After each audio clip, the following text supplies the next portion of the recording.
Welcome, everybody. Glad to see so many people come back for this part, which I consider equally important to kind of wrap up everything that we've started this weekend. We'll start with 3 Ohms together, and then the 3 invocations together, and then we'll begin our journey. Om.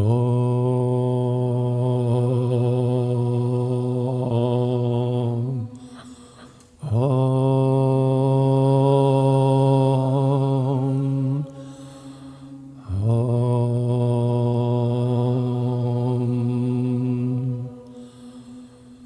Together. Om Shri Ganeshaya Namaha.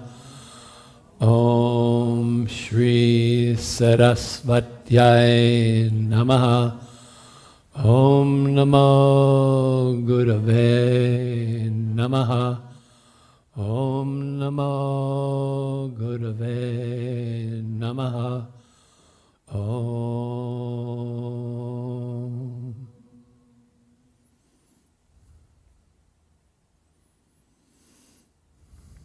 So I got woken up at 3:15 this morning and thought it was just to go to the bathroom, but I noticed I get these blinking Las Vegas style billboard lights with messages, billboard on it, and this message was, "What's next?"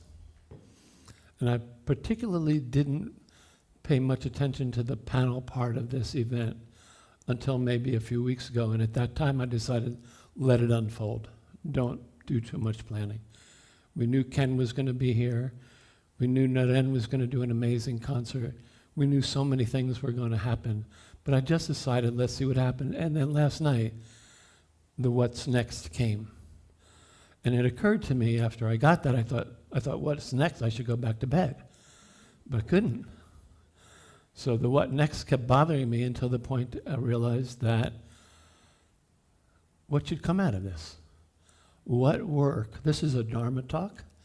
What work? If we focus in on the work part, what should be done? What should come next from this event, from the ashram as a whole? And Guruji spent decades teaching us to listen. Just listen. Feel the anahata nadam. Feel that. Feel that. Feel that.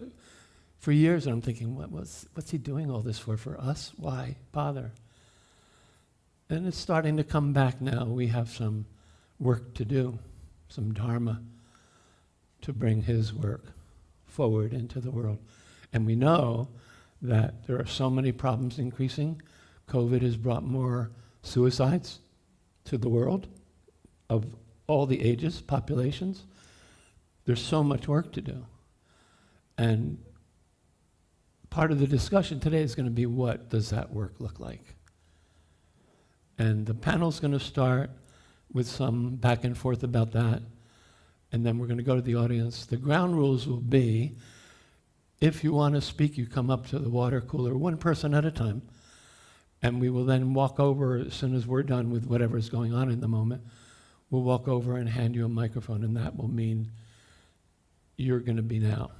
So just to keep things a little bit orderly. And then when that person leaves and there's somebody else that wants to say something, they come up to the water cooler. So there's water cooler conversations going on just like at work, right? So we will manage it that way. And I lost my train of thought after all that. Oh, everybody will have 5 minutes. The panel will have a little bit more to get underway, but then whoever's coming over here will have 5 minutes. We have a timekeeper. I'm not going to need to tell you who it is. You'll find out soon enough. We have a note taker. Actually, Kruti's the timekeeper. I'll let everybody know. And Andrea's going to take notes. And I was thinking for us, maybe worldsanskrit@gmail.com. I don't know if that's... Andrea's going to create a Gmail for the World Sanskrit work that we're all doing. Ashram, this event, the presenters, everybody. And you're gonna be able to write whatever problems you noted, things that could be better, in an email to the worldsanskrit@gmail.com, because we want to know how to improve. And in a separate email, don't put it all in one email, will be, where do we go from here? What are your thoughts? What ideas can you bring to the table? If you put them in one email, I'm going to get lost with them all. I won't be able to work through all of it, so keep them separate if you can. So we'll start, and Guruji's thing was rewiring the brain through Sanskrit grammar, chanting. Decades of rewiring the brain. There were issues. We saw things live where he was rewiring people's brains, and a mute boy after 8 years became unmute. So many miracles he created because he had the power, one way or the other, through Sanskrit or without Sanskrit, to help all of us rewire our brains. So let's start with Ken, because he came now to help us track brainwaves by the means of wire. This couldn't be more appropriate. So I'm going to turn over to you. Thank you, Shanta. And I think on behalf of all of us, I want to thank you and Indira and all of the leadership here. Seth? Oh, hello? Oh, sorry. So really on behalf of all of us and for Jayashree and I want to thank you for putting this together and the leadership in the ashram for supporting it. It's been an amazing week and varied and diverse and inspiring, from the art to the Sanskrit to the science. So thank you. I think. Okay. Yeah. Okay. Real close. Yeah. Yeah. So I think that as we open this conversation, and as you refer to Guruji's interest in having an understanding of the biology as part of an understanding of the consciousness and how to transform it, I'm obviously very excited about the prospect of bringing the tool that we showed, this kind of tool which is portable and easy to use, into the real world, into the ashram, we think, and to be able to explore that kind of plasticity, that Dharma of science that we talked about, in a variety of contexts. One thing that really strikes me right now, because I do work in my research on children, pediatric samples, and this particular children who are struggling with learning and neurodevelopmental challenges. And we are sitting at a time now where the anxiety is become an epidemic at all ages, although interestingly, not so much in 65 and over, but especially in the 20-somethings and especially in children. And post-COVID, that made everything worse. And so we do work where we look at children's language and literacy and their cognitive development, and we try to find ways to help to improve outcomes. And what we're now seeing is that the anxiety that has gotten so bad is directly impeding the learning that children need to do. So there's a real, a kind of a bi-directional relationship. And as we know, kids are feeling lost and disconnected. And there are a lot of factors that lead to this increase in anxiety. Social isolation, COVID, bullying, many things, online presence, things like this.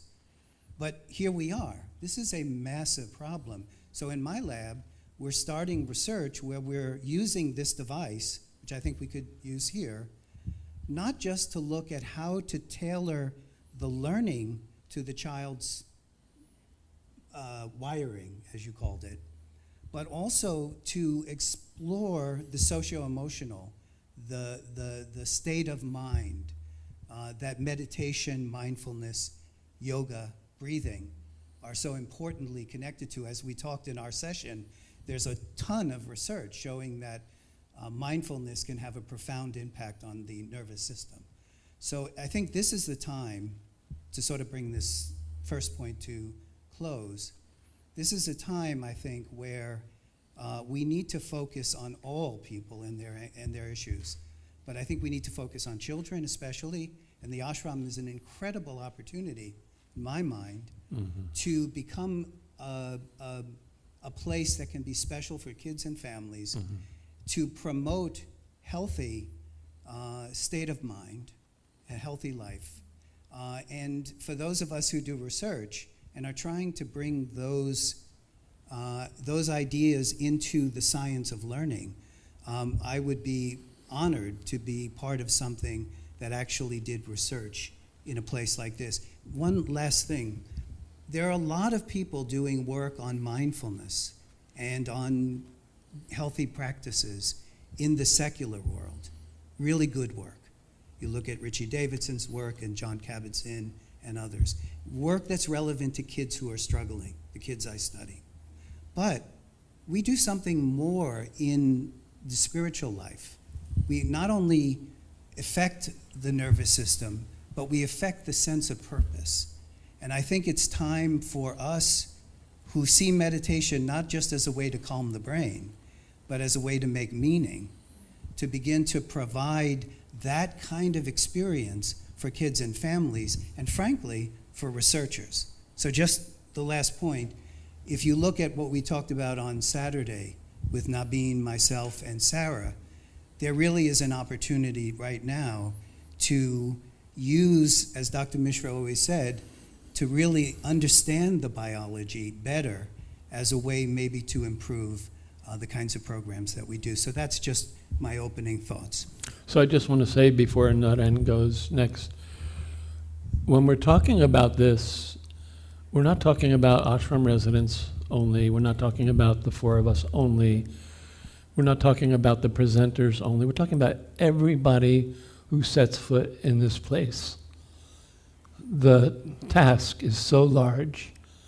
We need everybody's help, everybody's input, and please don't shy away from speaking up, because often what you might be afraid to say, somebody else needs badly to hear.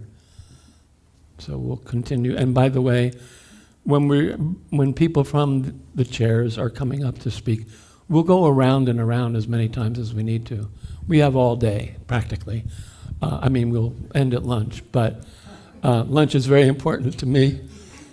But we will keep going around, so if you get to your 5 minutes and you're done, just hold your thought, and you'll come back at another point in time. Naren, you go, please. Thank you. I have some thoughts on the matter, but in this particular panel, I'm almost more interested in what people have to say, because that gives pointers to the direction in which we should all think. And what I would hope, maybe not this second, but sometime in the near future, is to have an engaging conversation with people once they spell out what it is that they want to say. Almost like Socrates' method, because every interaction leads to some more understanding from both sides. Because after all, it's all perspectives, and I'm very convinced about my perspective, but somebody else is equally convinced about his or hers. So that is what I would be even most interested in right now, in hearing what every one of you has to say. But Ken rightly focused on the young minds. It's definitely a priority for the simple biological reason that they have longer to live. And therefore, if you have to prioritize anything, it should be them. The rest are sort of a lost cause. So at least in the most pragmatic way, I'm with him on that. That said, I think we're talking about anxiety, loss of identity, digitization of the general state of existence more so, and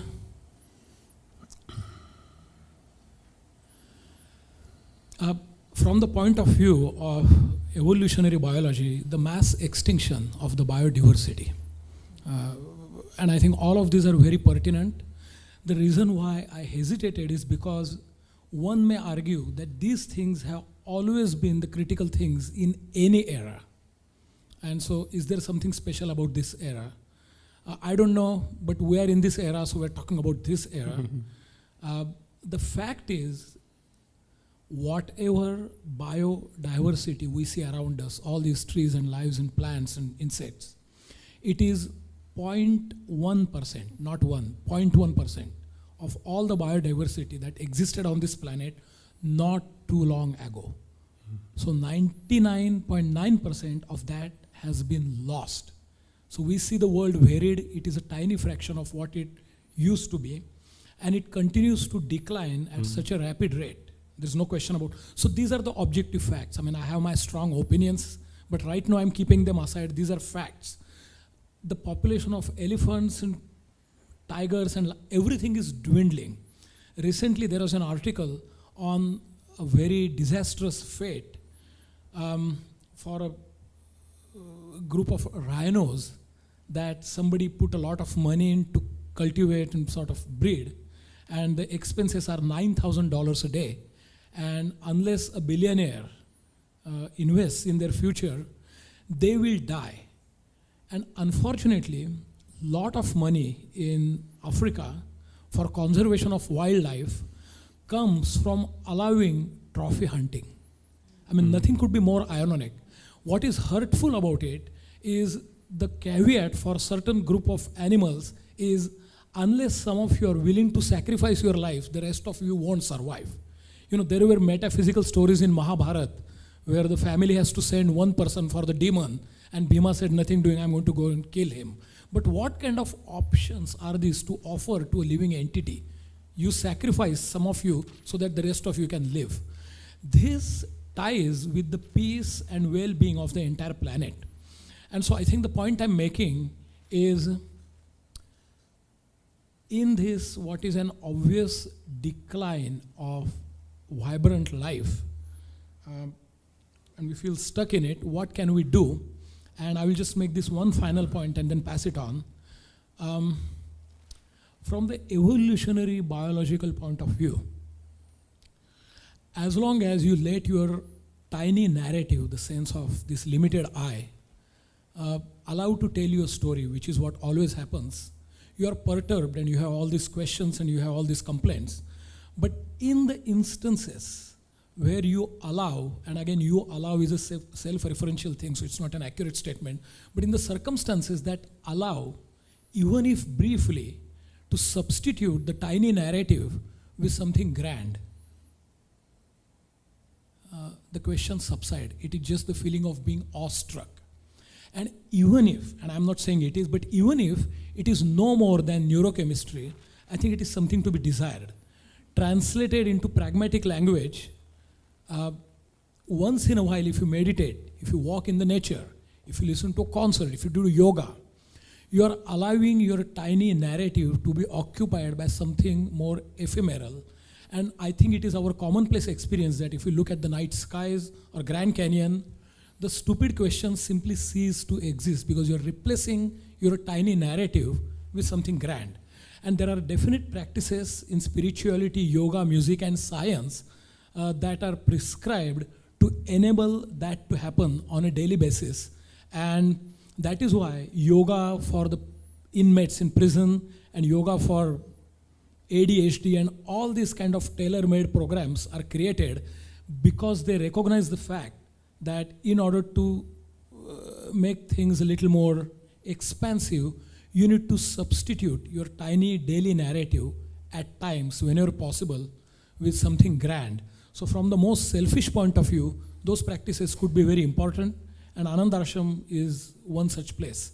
I often tell my students that in the near future, my music students, the near future, time will come when music will become part of the psychotherapy, and then my charges will be 10 times higher. Mm-hmm. So learn it while it's a matter of pleasure and not, creating, curing the ailment. Yeah, thank you.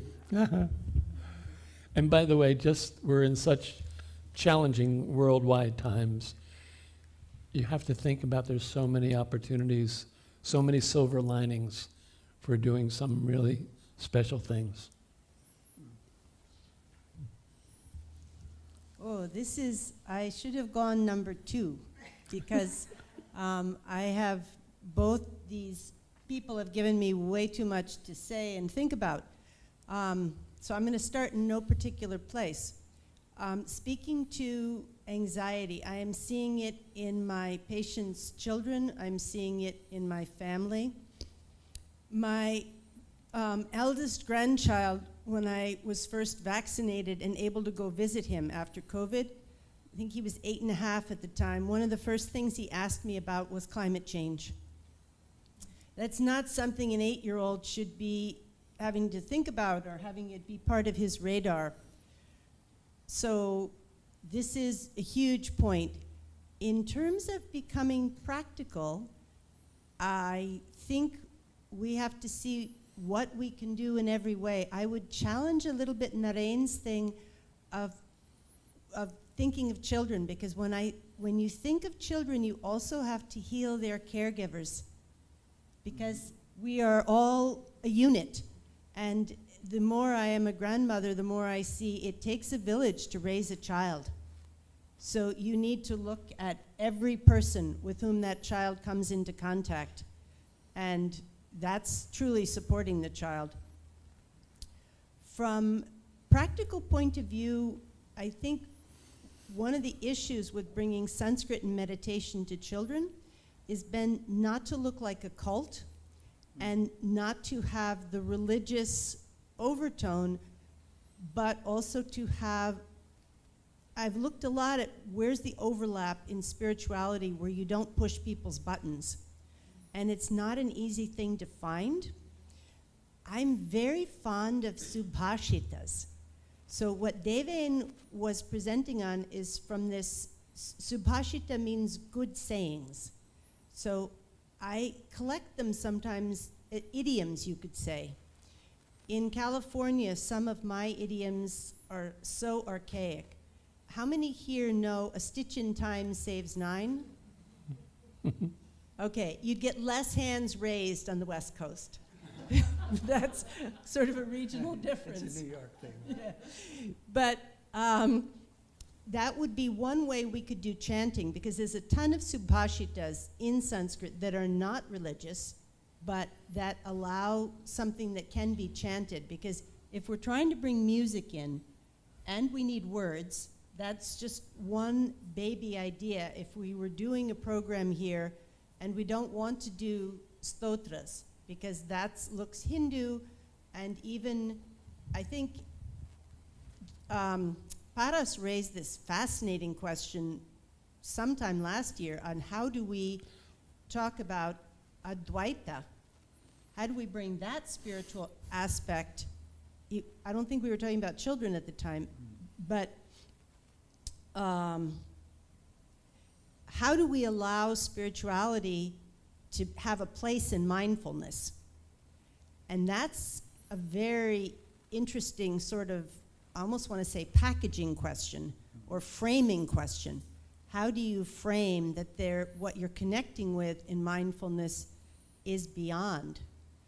And I like to look at positive things about the world, because the devastating ones put me under. I also think it's very helpful that Naren brings them out, because we can't not look at them.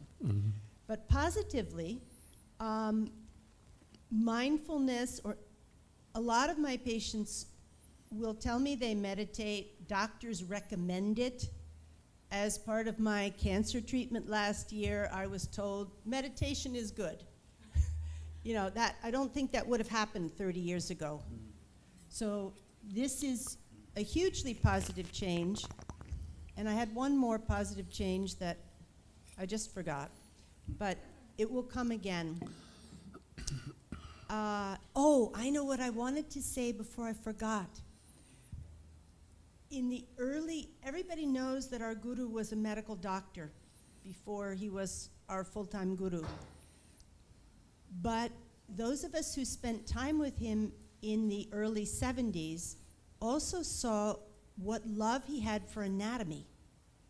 Back when Netter was published in a series of thin green bound books, he would go to UCSF I went with him one time. He bought the entire collection of Netter.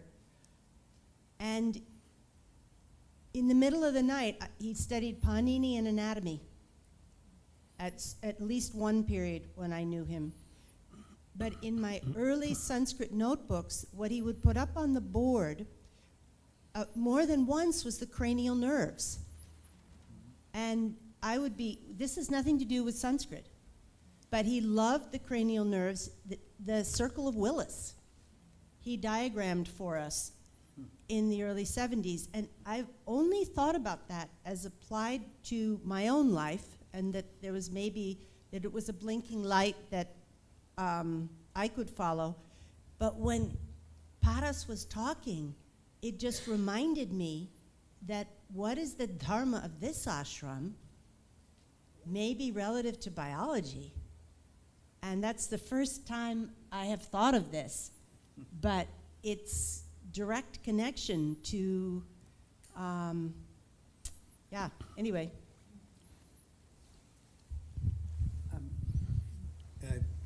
I think we've been having the same thoughts on this. One thing that you Shanta, you had asked us to think a little bit about, or you asked me to think a little bit about Dharma and science. This is because I came and we spoke about science as a tool. And this goes to what Indira was just really raising, which is that by having a kind of a synergy or a dialogue between science and yoga, as we were discussing this weekend, there's an opportunity not just for science to have an impact on how we think about helping kids and helping families. I certainly think it can, otherwise I wouldn't use it as a tool. But I think there's also an opportunity for science, which is always self-correcting, to embrace something richer. In terms of Dharma, if you look at, for example, my background was with the Jains. So if in Dharma to the Jain is essentially has three components. But it starts at core with nonviolence, ahimsa. So the highest Dharma is ahimsa. But then there are three core things that you need to do to be living in Dharma. One is right knowledge, the acquisition of understanding. The other one is right perception or even belief or sense of how things work. And the third is right conduct, as in Hinduism and as in Buddhism. Conduct sits at the beginning. In Ashtanga Yoga, you don't go to Samadhi, you go to Yama Niyama. In Buddhism, you don't go to Vipassana and Prajna before you do Silas, right conduct. And the Jains, even more so, emphasized getting the mind stable, getting the mind ethical, getting the mind moral.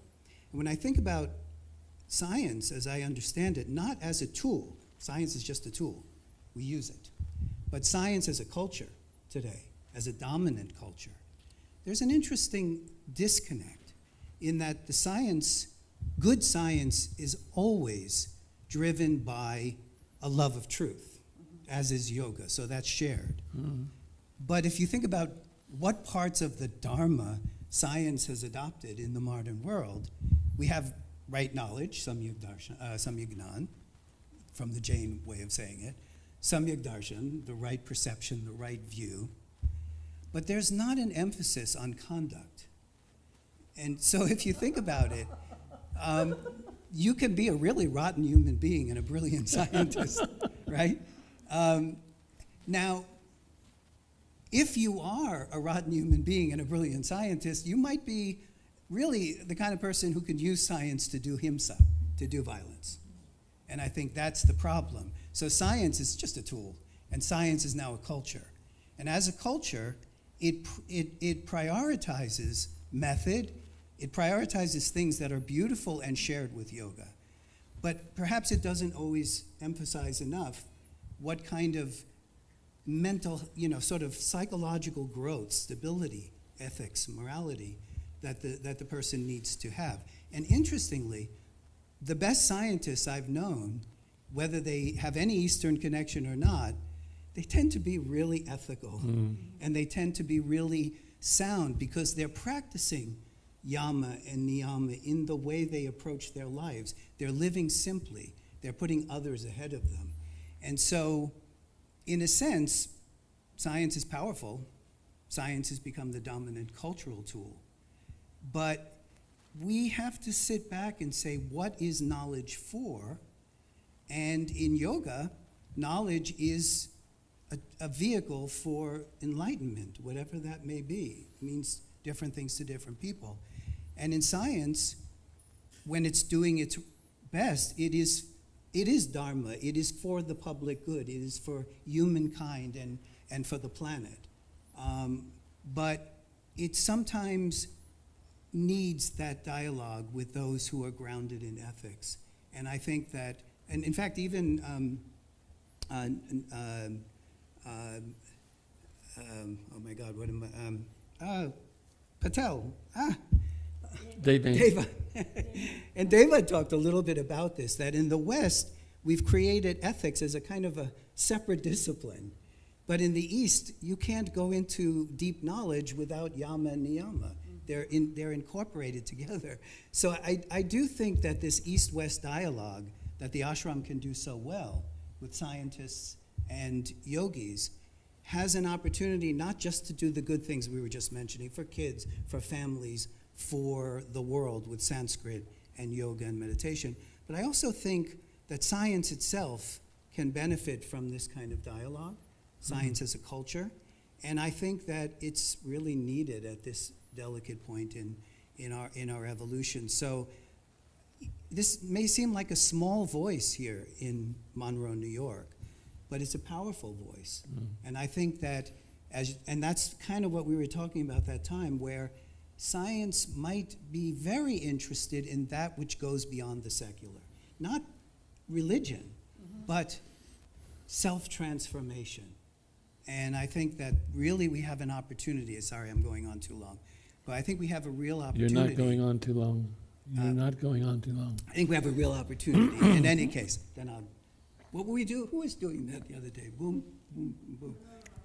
Manorama, yeah. Boom, boom, boom. But anyway, just some thoughts based on what you asked me to meditate. As I was meditating this morning and saying, who are the best scientists I work with? And I see they're very rarely nasty people, although some of them are. But they're very rarely nasty or self. In other words, I think the best of the people have an understanding that knowledge is a vehicle for serving something higher, which is Dharma. And so Dharma, there is a science Dharma, but I think it needs more of the Vedic and the Jain and the Buddhist versions, which are slightly different but elevated, similar. at least in some way. In any case. Naren, anything from you more? When are we going to invite the audience? Soon. Yeah. Okay, I will just make one comment to play devil's advocate because that's what I do. Ken, being a brilliant scientist, very rightly made the observation that the scientists need more humanity or more spiritual undertaking, so that is a true goal of science. I'm going to argue a little bit from the opposite side, not argue as in argue. I'm going to make a statement. Because I live here, with quantum physics and evolutionary biology resembling the language of philosophy more and more, so that at times when you're reading quantum physics, you're not sure if it is a book of science or philosophy. Knowing that that is the case, and knowing that our understanding of human evolution of the species is getting to a very profound point, I truly believe that all the people here and all spiritually oriented people would benefit immensely from having some basic understanding of sciences. Because I'm going to give you one example, and I won't name the names, but a prominent yoga teacher came to me not too long ago, because in whatever they are doing, I'm going to say they so as not to give away the sex, they were required to study human physiology. And that person came to me very excitedly and said, oh, the inferior vena cava and superior vena cava, and the optic chiasma and the optic cortex, and the way the photons are optimized, and this is so fascinating. And I said to myself, it's great that you're loving all these things, but what bothers me is you don't even know how your two eyes work, and I have seen you give an expert talk on the third eye. How it doesn't make any sense. And people who do that, they do it very genuinely, but I would like to say strongly that in doing so, knowingly or unknowingly, they are doing disservice to science and also to philosophy. If they studied a little bit of pragmatic science and understood why all the restraints of this physical system that we are so quick to want to transcend with yoga teacher training, there are no quick fixes. It is necessary to appreciate that all the restraints of human body are an optimized outcome of millions of years of evolution. And once you appreciate those restraints and why they are keeping you alive, then you are in a position to ask the following question: what can I do knowing that I have these restraints to use the tools that might allow a portal? And those tools are available. But if you come from the point that aham brahmasmi, which is a true point, but I mean, what does it mean to you? Then you're going to bypass like all the 9 or 12 steps. And I think it does harm. So spiritually minded people, your foundation is right. Try to study some pragmatic sciences. And just to add, you and I are obviously on the same team and have been for years. You were away on Saturday, but the point we were making, and the point I think that you're making now, is that when we create this interaction, it needs to be bidirectional in the sense that, and I talked a lot about it, Naren, on Saturday, about how the methods of science and the discipline of science and the objectivity of science and the rigor shares the same elements as any deep search for truth, and training in that area is essential if one is following the path of Jnana Yoga in general. So we're on the same team. There's not a conflict, and you know that. Because So one sentence as a corollary. Give him the... Just one sentence as a corollary is, this is the common flaw in people's arguments. If something is unknown, that does not mean anybody can say anything and that's equally true. There needs to be rigor in making a statement. Exactly. And we have seen this in the face of unknown. People make outlandish theories and they want to call it equally legit because what do you know? And that just... Exactly, and just to be, we have this conversation. We're on the same team on this one. But let me just tell you one quick example.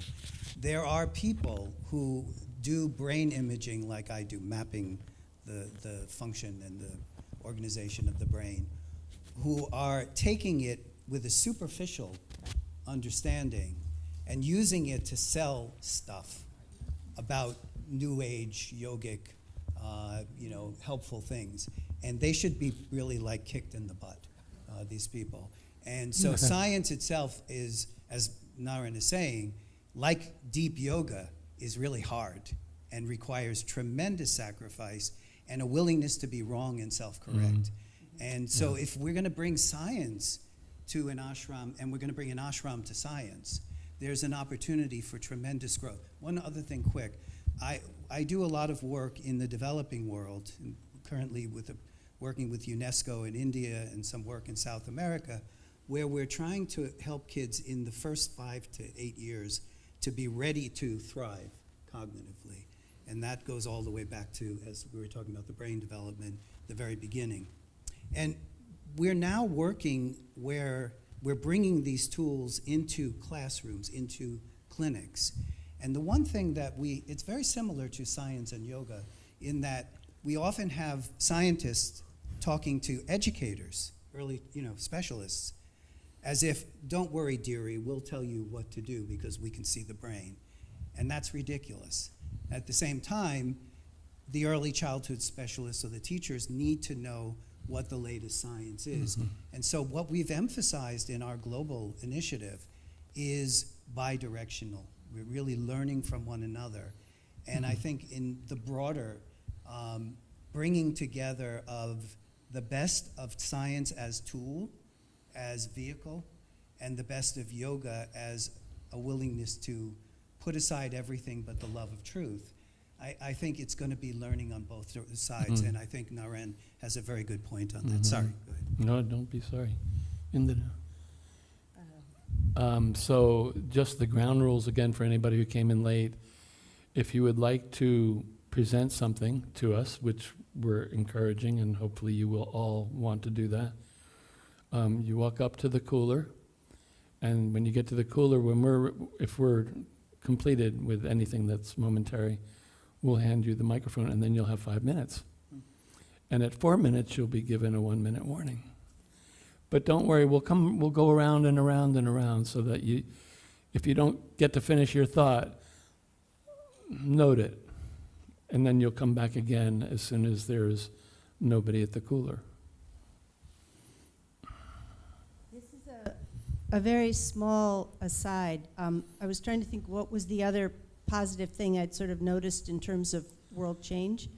And that's just the, and this is something I don't know a lot about, so pardon me if there's people in the audience that know much more and would challenge this, but I've liked the little I have heard about the 12-step programs for recovering from addiction, that there is the concept of a higher power that doesn't have to be denominational.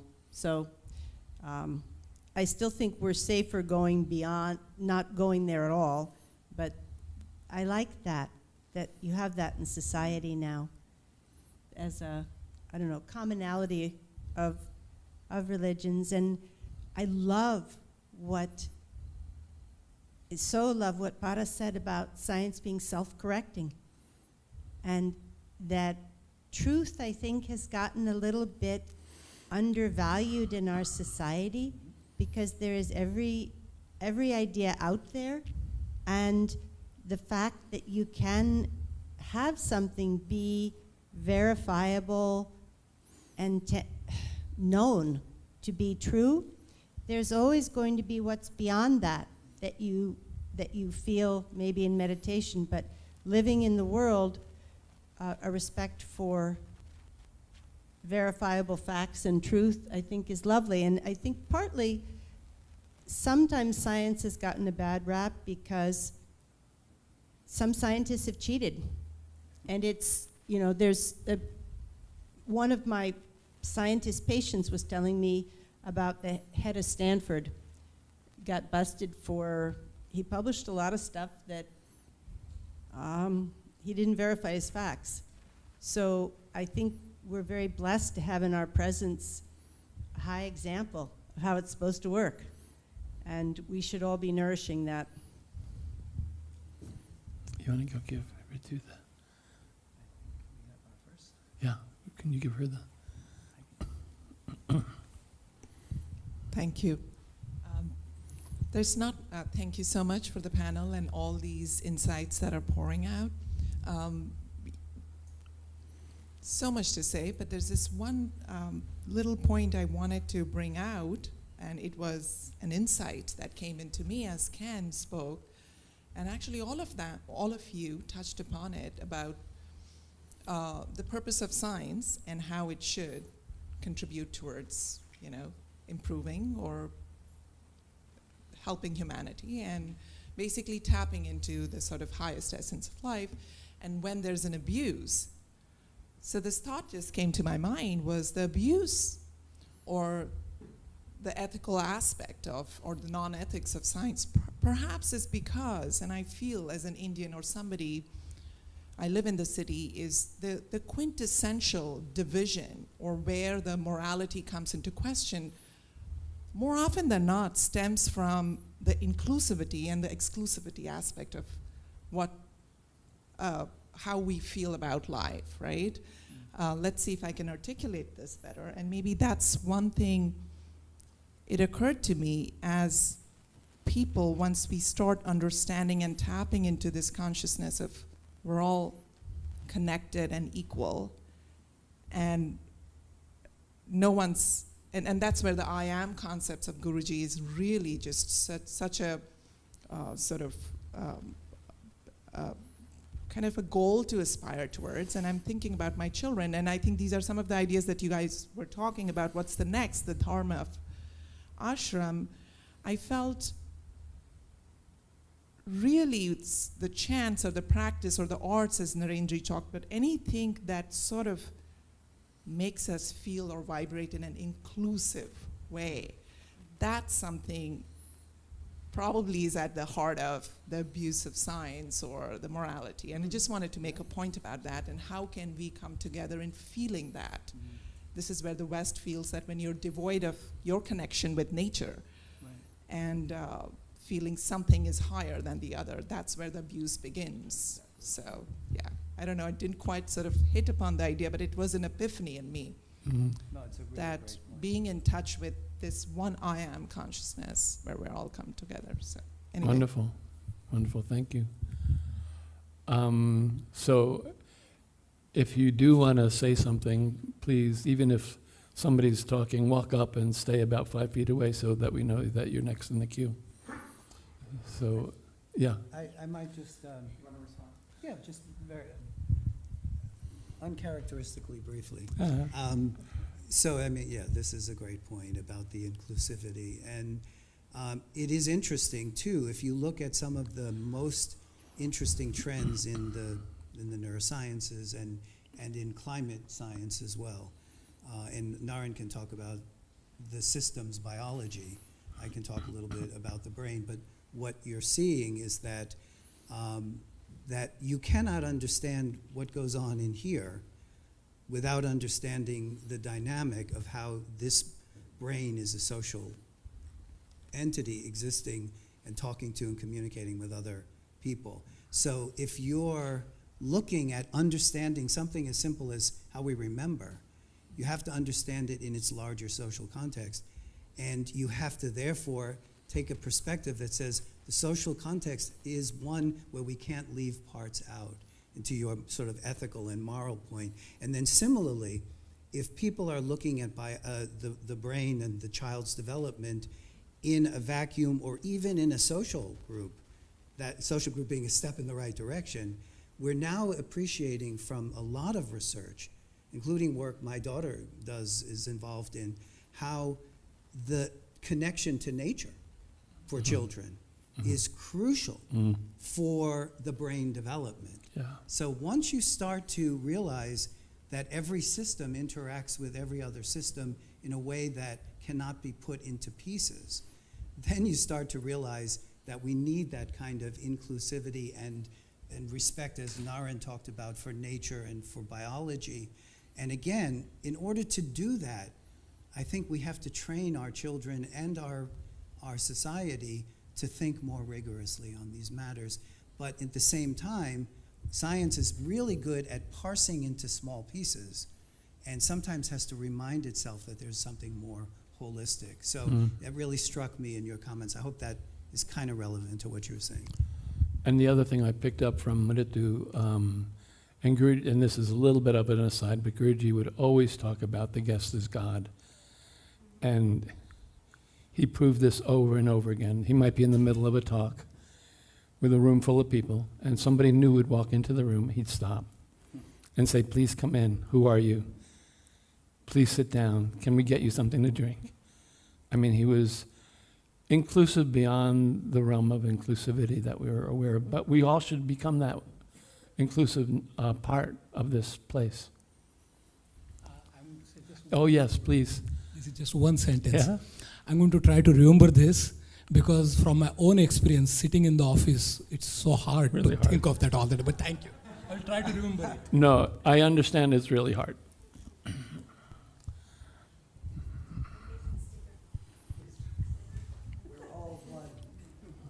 Thank you, Shant. There's a lineup, right? Yeah. Okay. Oh, okay. I didn't realize. So forgive my wordiness and from reading from my notes, but I am off camera, so it's okay. So here's my question for the panel. So there's been a lot of talk and even direct examples this weekend of the ephemeral transcendent states we can experience from meditation, yoga, chanting in Sanskrit, music. They feel ineffable and incalculable, beyond science. Yet, we had examples here this very weekend of new technologies, the FNIRS, and Ken was talking about the fMRI. So we've experienced live that we do in fact can measure these states, these cognitive states of consciousness. So my question is, with this advancing technology, how are we going to prevent these rapidly advancing tools from delivering us into some nefarious, dystopian, Huxleyan, Brave New World, rather than some neo-Aquarian, utopian, living in harmony with nature and Gaia? You know, we often refer to some of these fading indigenous cultures around the world, and for the first 390,000 years of Homo sapiens, hunter-gatherers, before what McKenna describes as our descent into history. So it seems like this is a puzzle that we need to solve, because we experienced the concert last night and it felt ecstatic. The day before, we hooked people up to a brain scan and we measured it. We saw Chopin, what it does to the brain.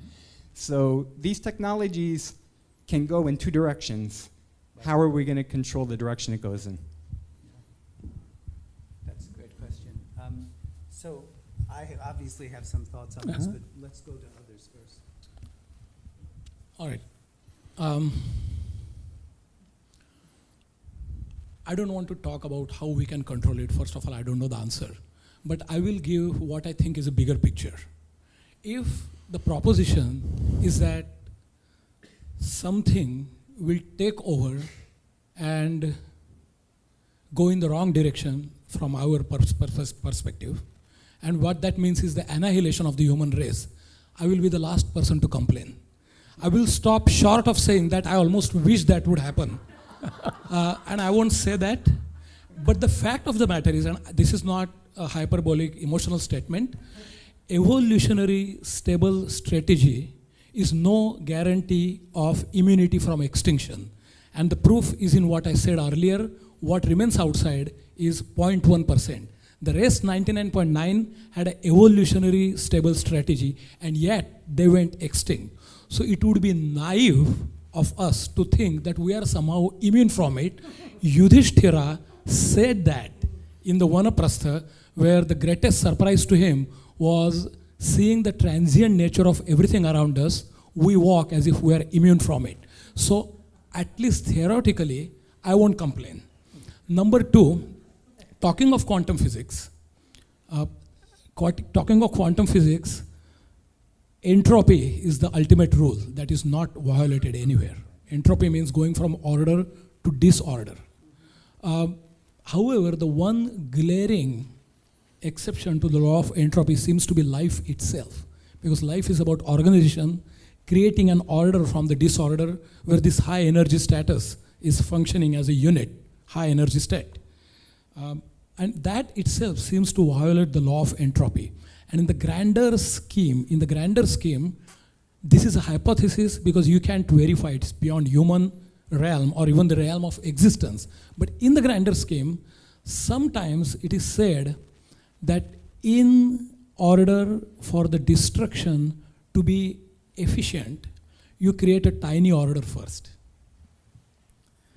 If you want an ammunition set on fire, you put it together in a slug, and then you light one match to it, and the result is spectacular.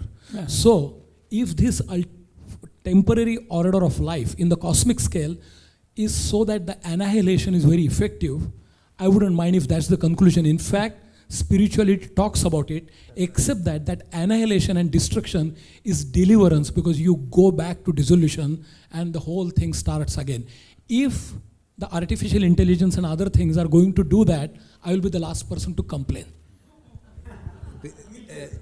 I have a thought on this, but Indra and Shanta.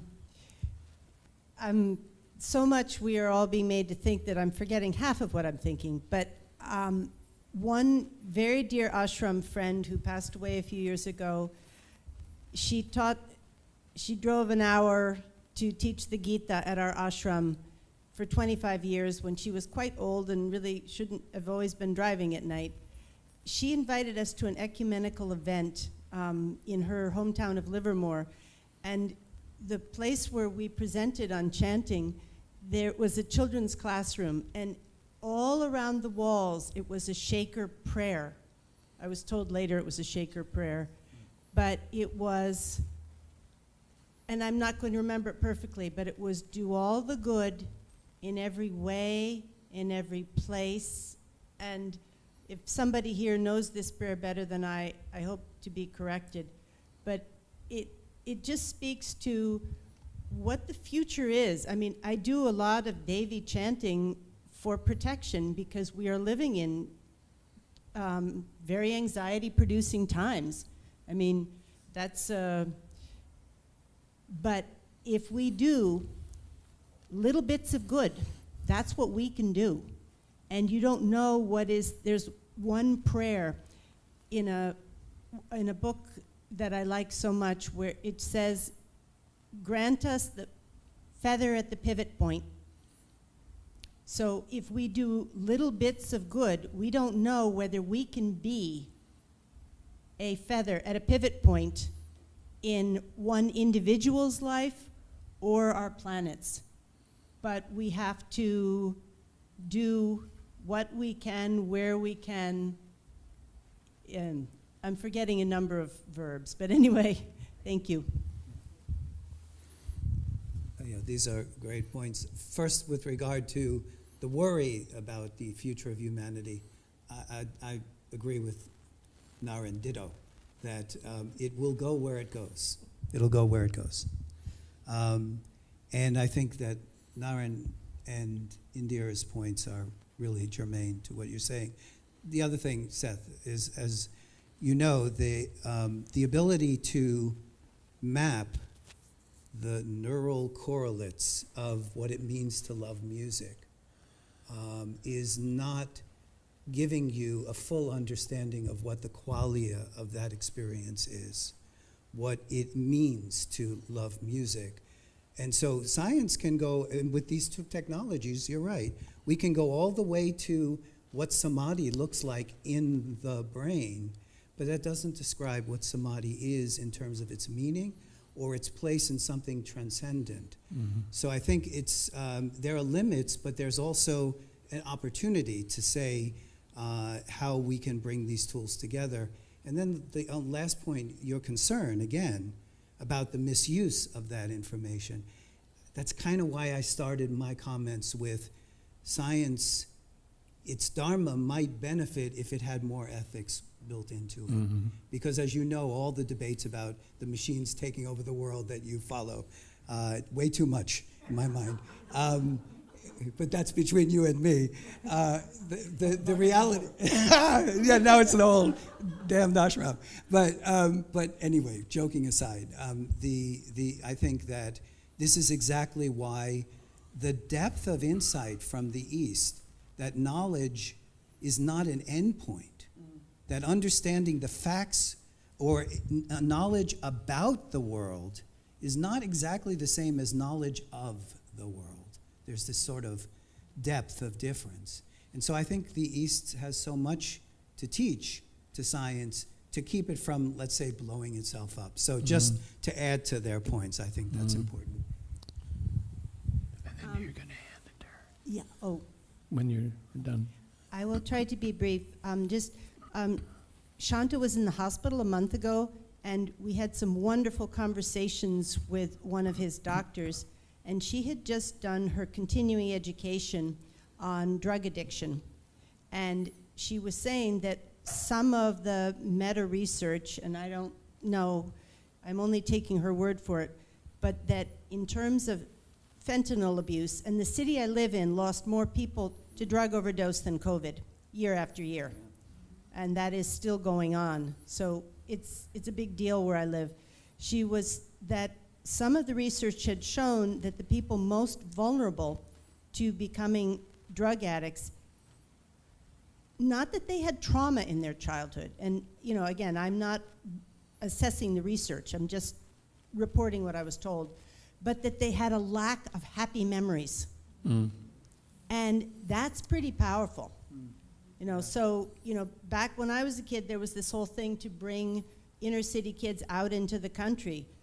I find I have to go to the country for my own healing because that's where I get nourished. And Karmananda is perfect timing. Karmananda gave this wonderful walk and talk on the healing nature of ashram trees. So I think if we're talking how do we make this practical, I like the fact that you are not going to take away, we're not supposed to live in this world pain-free. But what is the strengthening power of giving a happy memory? What is the strengthening power of, like, last night's concert? That was healing. So how can we give healing in whatever pieces?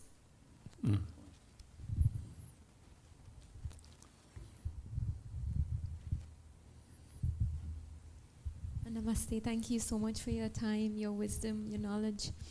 So my question to you is about women. I ended up meeting a monk many years ago who wrote a book called Men Are From Mars, Women Are From Venus, you know, Dr. John Gray.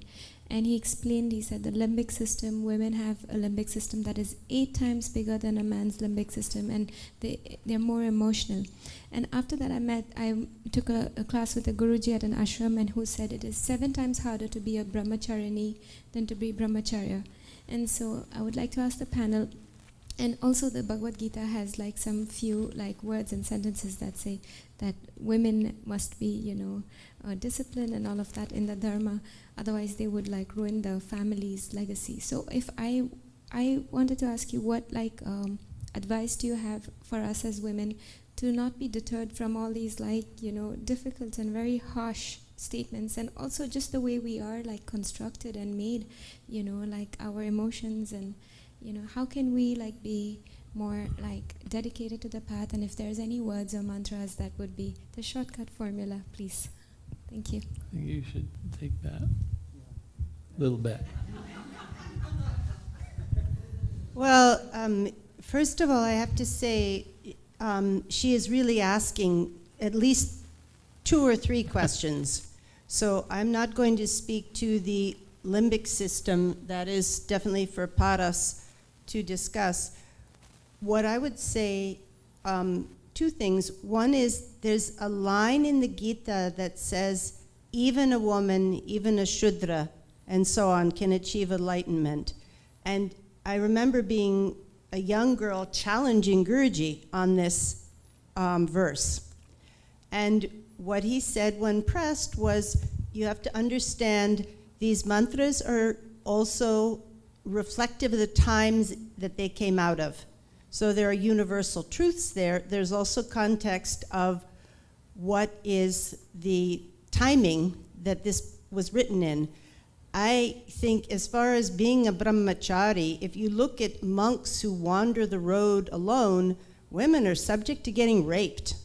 I mean, I go very cynical here. You know, it's like we have not had freedom historically to make our own destiny. That we did not, it's not that many hundreds of years ago. I mean, if you talk evolutionarily, if you took the evolution of law, women couldn't inherit property, they couldn't own property. One of the shocking things I learned at Berkeley was that women in India had more inheritance rights before the British than they did after.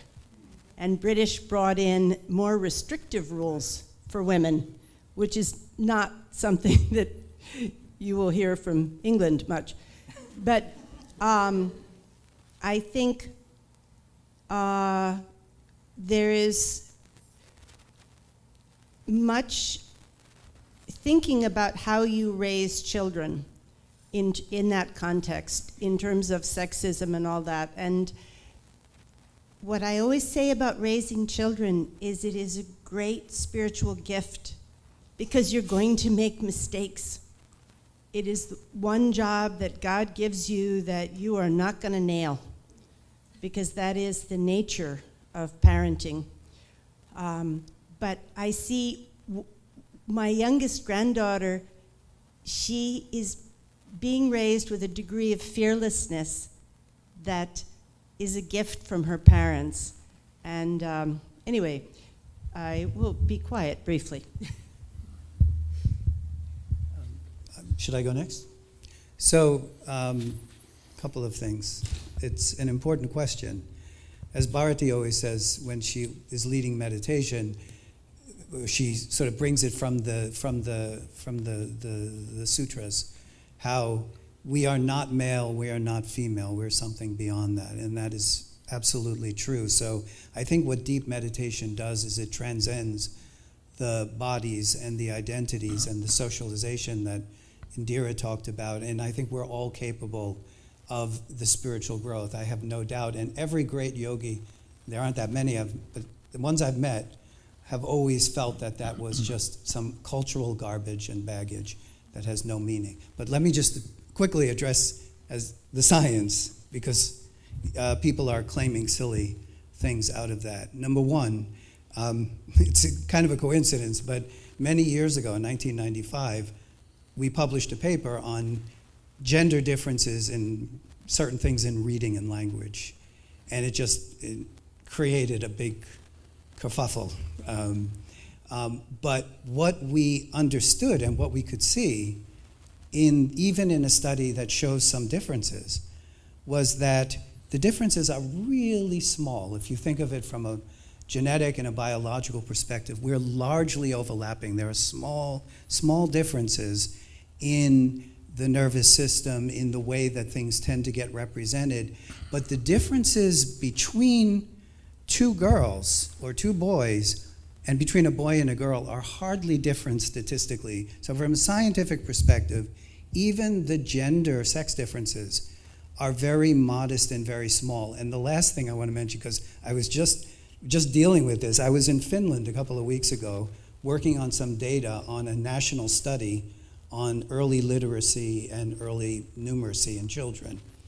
And there is this bias, there's this sort of, a lot of research that suggested that girls tend to do better than boys on language sometimes, but it's a very small effect.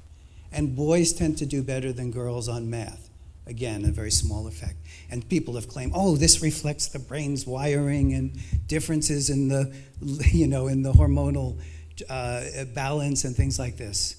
And in Finland, where they raise girls to be very, very strong, the girls are beating the boys both in literacy, and it was so clear, in math as well. And so it's all about culture and not about biology. And I think in yoga, it's all about transformation of consciousness and not the wiring you bring to bear. So I really think that an enlightened view of men and women, as Bharati always says, is that you're neither, you're something more. And I think that's what yoga brings to bear. But it is funny because we were just looking at these effects, and I was like, wow, so if you raise a girl to feel like she can do math, they end up doing better. Anyway. I also think that community is really important. And if you're struggling with part of your life in terms of man or woman or whatever it might be, or guilt, the yoga community is amazing for support, to have expressions like this where people can just speak out loud. Even if you're embarrassed to do so, somebody else might be really benefited by what you're talking about out loud. And I noticed that at the beginning, before COVID, we were teaching at Mount Madonna Institute, the Ayurveda. Indra and I were teaching the Sanskrit at the Ayurveda school at Mount Madonna. And in person, nobody would talk about trauma. It was rare that somebody would come up and say, oh my God, this teaching here is bringing this up. As soon as we went to COVID and no more in person, people, I think, in the comfort of their homes began talking about their trauma and why they were attracted to Ayurveda or to Sanskrit or whatever it was. And then things just started coming out. And it actually helped me bring out my own trauma to express to them. And we started getting these conversations in the middle of Sanskrit class that were so healing. that we had never had before, ever. And it only happened because of COVID, really. I think there's interesting differences with nature and nurture on abilities, and I think I've talked enough, so I will stop briefly. Scott was standing for the longest time. Okay. Here you go, Archie. Thank you.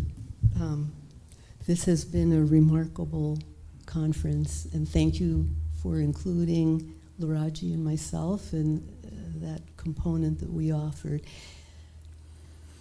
Indira, Devi, and Naren, I'm tying one little aphorism in for both of you. Yes, knowledge is, a little bit of knowledge is a dangerous thing, and that's what one takeaway, and it's a simplistic way of putting it.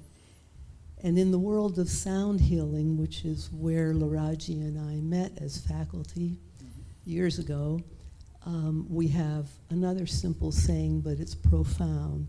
Sound plus intention equal healing. Mm-hmm. That intentionality connects to Ken's and Devin's emphasis on ethics. We taught for years in the international sound healing community that you can have a Pavarotti-like voice and it's not going to assist or support the person or people you're working with if your intentionality, if your alignment to that higher good, your humility in stepping out of the role of fixer and just as conduit isn't present. And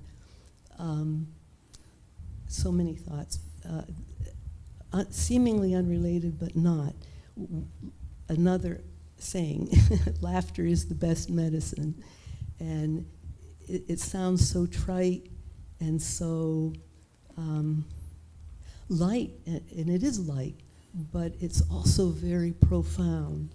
And one of the things that some of you have experienced is the laughter work that Laraji and I do.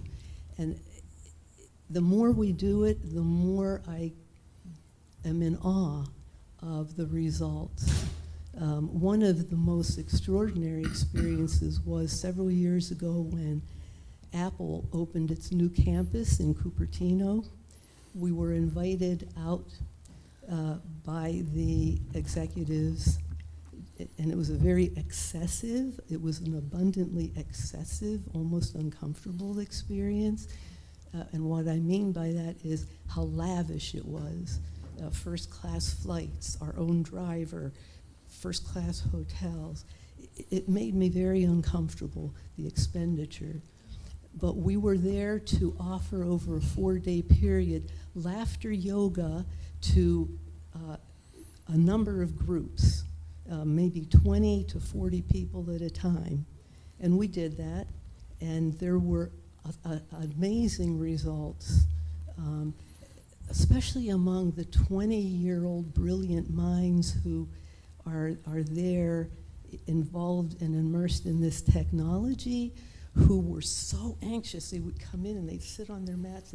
They were all looking at their Apple Watches, looking at each other, kind of nervous. What are we going to be asked to do? By the end, no exaggeration, at least half of them were in tears and would come up to us at lunch and say, "What did you do to me?" It was the first time they sat still and they connected with their hearts and were allowed to emote. And it's because we encourage them to get in touch with what? Their inner child. My background is in child psychology. It was my first career. And so I hope I don't sound like I'm rambling. I am, though.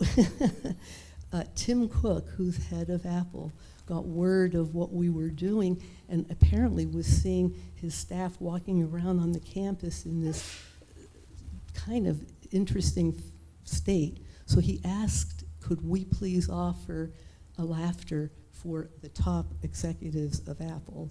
That was a little intimidating. And it included the architect who was brought in to create this new campus. And initially, they sat on their mats, very rigid, not knowing how they were going to respond. But the beauty of laughter, if your intention is sincere, is everyone wants to get in touch with their inner child. And by doing so, you elevate the consciousness into a level that makes them identify with the real needs of society that are about the young or the young at heart. We've forgotten how to be young at heart. And that's a real healing, just a real healing way to be, a state of being. I'm always interested when we're here at the ashram, Laraji, for obviously many, many years before I had the honor and privilege of being introduced to this wonderful place. But the almost 16 years that I've been here, I'm amazed at how few residents of the ashram take advantage of the laughter work. I don't know if they're afraid or if they think it's just something silly, but as a former therapist, I can say that, and that's why I think I brought up on Saturday, I would love to see brain studies of what happens when people go from that tight state and have a laughter release experience and then are open to a whole different way of connecting with themselves and then, of course, with others. So thank you very much. Yeah, that would be a wonderful test to see how that works. Kamala Kanta's next. Did you, anybody on the panel? I think we let him go, and then we can get back to the panel. First of all, thank you, everybody. So listening has been very inspiring, very brought up a lot of things over these days, including, I really enjoyed the demo that was done, and it reminded me of how much and Indra, when you were talking about your grandchild and raising children, I feel like so much of my whole life has been without really understanding how you're supposed to be doing this thing called living in life. It's been one grand experiment, and and when I think about science, I think about this whole world, good and bad, has had a lot of science behind it, you know, and so, and then there's always the motto, follow the money, you know, who's funding the science, and so, and there's been such a lack on natural things in terms of science, because often they say there's no money behind the natural things. You know, who's gonna make money on a breathing exercise unless we can call it, you know, we can identify the breathing exercise, we can give a doctor's name, now we got a breathing exercise that, and you know, and there's a lot of value in that. And I was so enjoying listening because Sarah was bringing up like the brain states with the wandering mind. And I feel like I've been managing too much at the ashram, and my wandering mind has been so intense. And just listening to her talking about the brain waves to the wandering mind, and then seeing the wandering mind settle, was very healing for me over this weekend on a simple little thing like that. And so the thought about, you know, us all trying to do some experiment to help in our own way humanity, and help everybody who wants to find peace of mind, wants to find deeper states and more profound states. And Om Shanti. Thank you.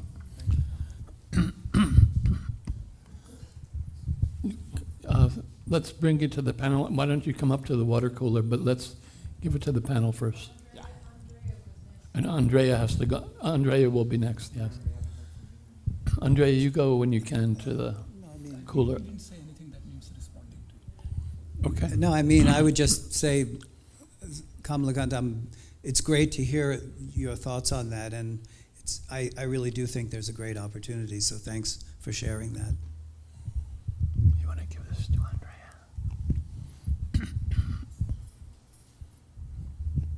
that was fast panel.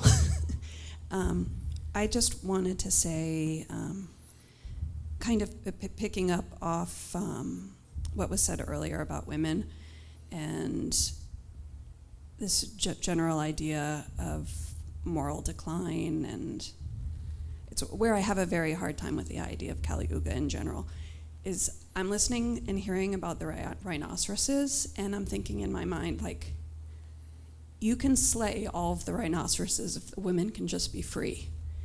So it's very, very difficult to say, like, oh, everything's declining, when in terms of human rights, I don't see it that way. And I do believe there's a degree of moral evolution. And I think that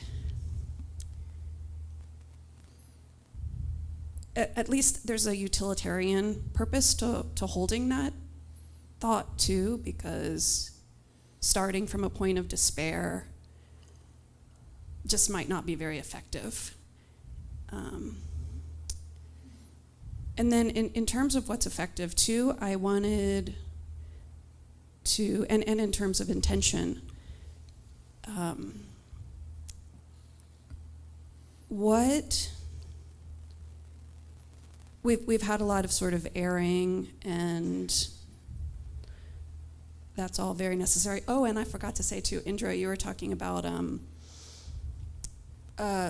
like quantifying mindfulness in ways where it is spiritual but secular.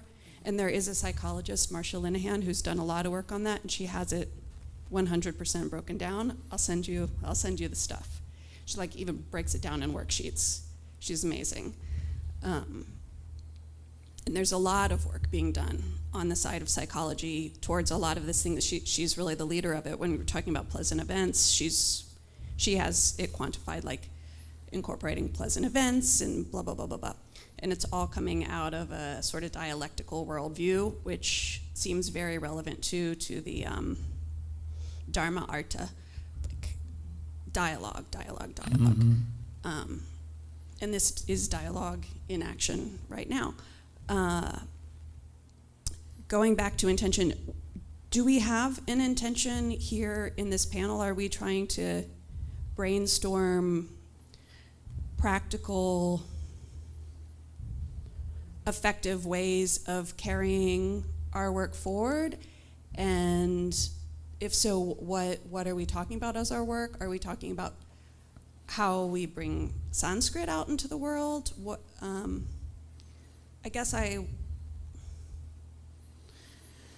very used to running work meetings too, and like, what are we trying to accomplish here? What's next? Yeah. So, to partly answer that question,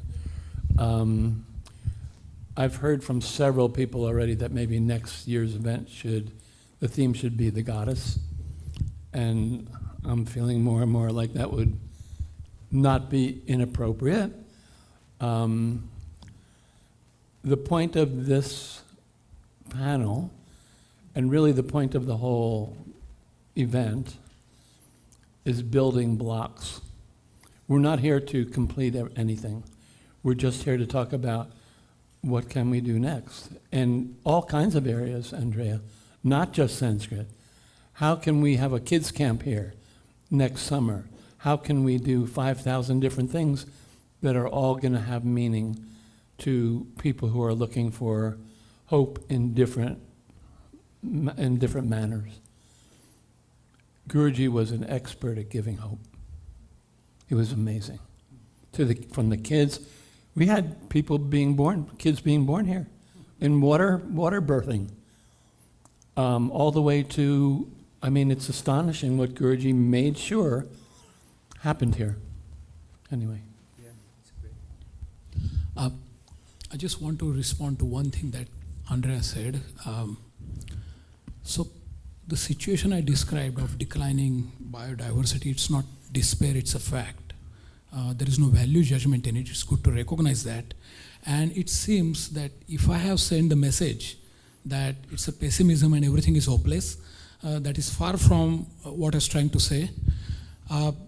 In fact, and as Indira said in one of her previous commentaries, of all the despairs or utopia or whatever value judgments we want to describe, whatever is within and without, there is one freedom given to us, which is to do something about it.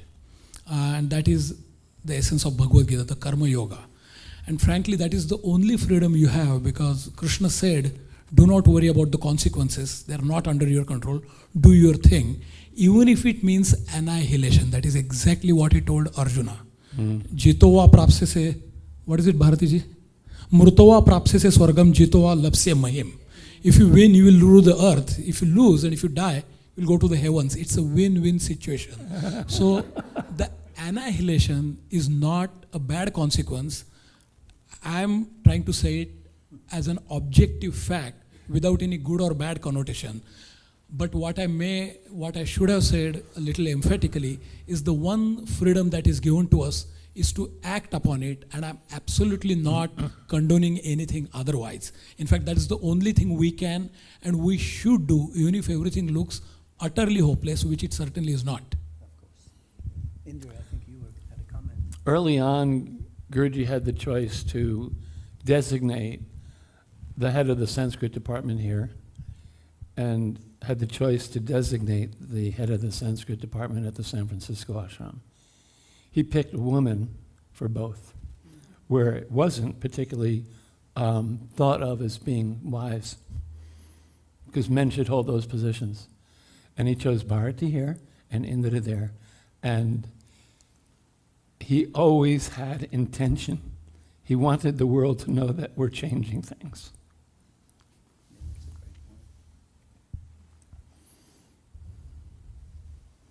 I had something I wanted to say that just completely left with what Shanta said, but I remember being a teenager.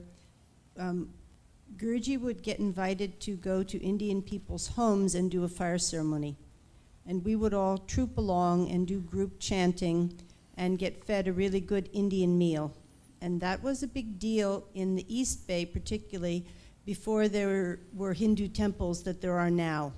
So this was part of our ashram thing. And I remember being there once when an Indian man asked Guruji if he taught the Gayatri Mantra to women. And I was so naive at that time. I was very mature for my age in some ways and phenomenally naive in other ways. My jaw just kind of dropped. But I remember the other thing I wanted to say.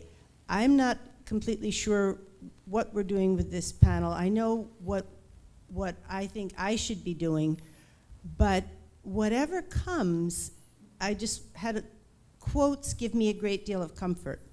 So there was one thing my 6th grade math teacher had up on his wall. And I was one of those little girls who had math blocks. So the other thing I would say to that in terms of neuroplasticity is that I think some of it's cultural, and I also think whatever is biological can also be reprogrammed. So I am working on changing my brain's ability to do spatial things. Anyway, the quote was, "Reach for the stars, even if you get stuck in the treetops, you're out of the bushes." And, you know, I think we're not going to be as absolutely transformative in every way we would like. But the question is, can we do something? The first step is to talk about it, have all these ideas, and then hopefully people, everybody here, and others that we know will become engaged in, let's get something started. Yeah. And Andrea, I just want to say that, and I think Shanta gave us this charge this morning with his 3 a.m. meditation was really, let's think about next steps. And I think that's what, you know, I think it's very productive and it's only a beginning. But I do want to say one thing along the lines of what Naren was saying, and Indira as well, and Shanta, which is there's, you know, you hear us talking about the anxiety epidemic or the effects of climate crisis on education, and we're doing this, and we're seeing this in our UNESCO involved work these days. And it all sounds bad, and then Naren's talking about, you know, biological dynamics and change over time. He made it clear that's not good or bad. But let me just take the other side of this for a second, which is that, what did they say, when God shuts the door, he opens a window or something? We are living in a time, I'm actually thrilled at this moment in time when I have the entire world knowledge. In Jainism, they would call it Shruta Kevali. Like everything's on the internet. You can get all that. It may not be deep knowledge, but it's all there. And we have technology that's, you know, the imaging and the AI and all the rest of it. And so we have a deeper understanding of biologic systems, of evolution, of genetics. This is a time where the world has given us all the tools we need to be joyfully trying to turn things around. And I think, and everything goes in cycles. And I don't mean Kali Yugas necessarily, but I really do think that this is why we're here, is to be joyful at the opportunity for something like this to turn into something meaningful. So I feel quite optimistic despite talking about the anxiety epidemic. I also want to say, and I want to go on record, that initially I wanted to have several more women on the panel. And I went up to many, and they said, no, no, no, no, please, please, please, please keep me away. Finally, last night, Jai Shri had the idea, since I maybe could have some influence on Indira, to tell Ken to tell her. Because if I would have done it, she would have said, no, no, no. Anyway, sweetie, would you bring the... No, she's not this lady.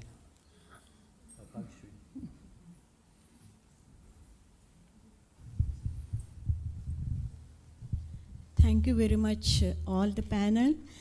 You are very excellent people and trying to do very good for the world, and I really appreciate that. And the main, you guys are talking about the anxiety nowadays, and I think the science is looking at the anxiety by mind and new technologies and everything. But there is another aspect of heart.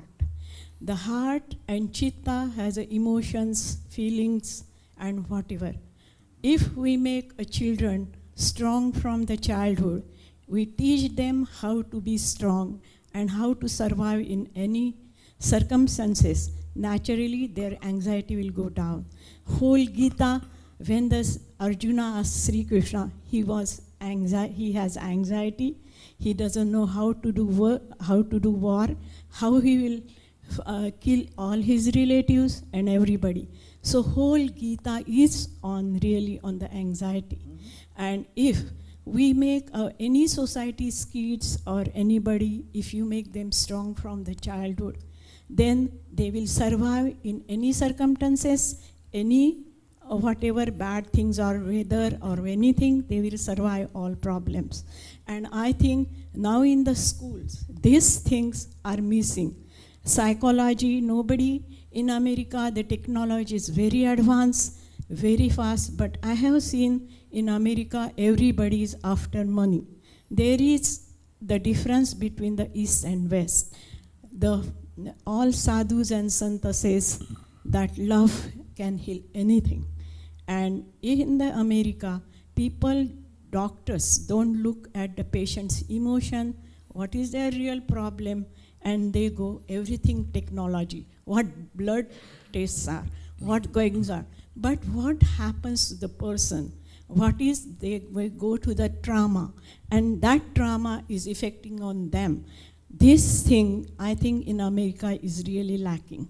Mm-hmm. In my experience, I am here 30 or more years, but whenever you go to the doctor, they just will take all tests, but what is real reason? Why the person is like this? Why this child is like this? Why he has this problem? Where he is scared? Why he is doing like that? These things are, we should find out. And if you make, in any religion, or at least my religion, I am Hindu, and they says, first things our sadhu says, Matru Deva Bhava, Pitru Deva Bhava, Guru Deva Bhava. These are the three principles. If we teach the kids, and in this country, the father and mother are not in the home, and that's why they are lacking the culture, the values, how should they behave, because I also heard a lot of things after COVID. I talk with the teachers, or teacher talk with them. Kids are not listening in the rooms, they are not disobeying. So this thing somebody has to take care. The root cause that parents should look after kids and take care of them, give them love. Love can heal anything. That's what sadhus and Shanta said. So if we look up at the heart, just like yesterday she gave the lecture on the heart, that is the main thing. Importance is always given to the brain. But there are emotions, there are chitta, all those qualities. If we take care of them with the kids, then I think, just like she says, I have also grandkids, and nowadays it is a problem because they have not security or safety of society, and that's what is lacking. Everybody is worried about money, money, money, and that is not going to help. First, we have to see the emotion of society, we have to make the society strong, and then naturally the kid will learn all these things. And I hope in my school also, even they didn't taught us, only 1 hour was the philosophy or whatever religious things. But religion is also very philosophical, scientific. You know, the whole Hindu, in my opinion, the religion is very scientific, and these things are emotional also. Just like samadhi is also really true thing. I have seen a very real people in samadhi. So you said you cannot figure out what is the state of samadhi. No, I didn't say that. Okay, I am right? No, I did not. Oh, you did not. Okay, I thought so. But samadhi is also a real thing which people can go. And there are so many different aspects.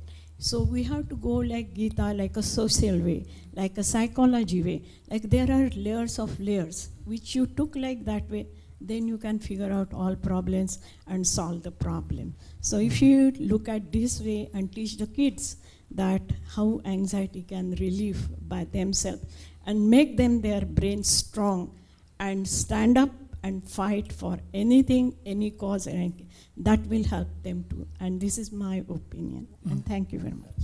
Thank you. Why don't we take Jayashree next, and then we'll come back to the panel.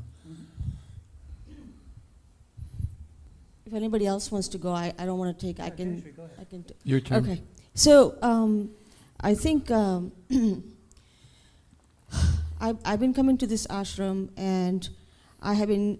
I'm also a grandmother, so I know that so many people come here looking for answers, and not for themselves only sometimes, but for their kids, for their parents.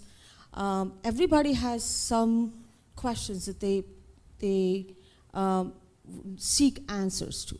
Now, I know that this ashram cannot provide all the answers, and I'm not suggesting that that's our job, but I think, and I've been to many ashrams, and I think it's our brilliant Guruji who created this ashram, who created this Sanskrit program, this dance programs, this music program, this yoga program. He created this incredible ashram. It's a tool for people to come here and learn. The most important thing is people should be aware that all the answers can come from within you. So we need to facilitate that you're here seeking answers, but if you really dig deep and meditate, then all the answers are within you. It is your job to figure that out. We're here to facilitate all that. And I know the panel thinks that they don't know what they're supposed to do next, but I can tell you what you should do next. Well, this is what it is. So we brought the science in this time, right? So tie the science in with the music, with the dance program, how the movement is affected with the science, how the music, science can, what is the science behind the music? What is the science behind learning the Sanskrit? What is the science behind doing yoga? What is the science behind learning who you are? Who are you? Teaching that, just the basic. I mean, don't try to answer all the questions of people. Give them tools to say, this is how you do it. And I think I want this expert panel to come up with one suggestion that next year, that we do this throughout the year so that next year we have a result. Like Andrea is saying, what are you doing? So do something, okay? So that ties the basic science with all the different disciplines, because this is a very unique ashram. I go to many different ashrams, but what Guruji has created here is very special. It's a brilliant, brilliant idea that Guruji has given us, this place. And we're so lucky that we have this incredible staff here that tries to keep this alive. Okay, so, and we need everybody's help here and everybody's input, but really, everybody, work on our own self. Okay, so that's my suggestion, sorry.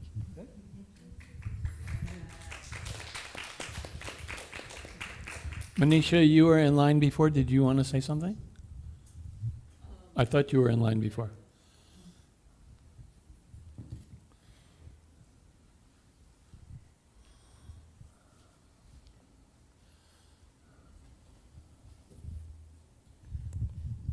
I had to step out for a bit, so I don't know if something similar to what I'm going to say was covered, but I think that was wonderful, what was just said. And also, along that line, actually, what I was going to say was, in the New York Times this week, there was an opinion from scientists citing that the newest information from the Hubble telescope refutes the whole idea of many of the core beliefs about how our universe came into being, and that this, or what happened in the early days of our universe, coming into early moments, and that this is not new information, that this information has been coming from the Hubble regularly, or, so they can't deny it anymore. But so science has to rethink its ideas about what about our universe.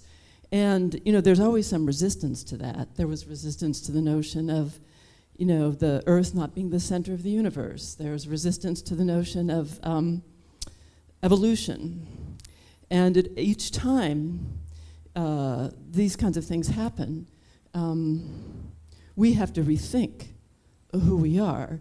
And science is forced to be fluid in a way that, no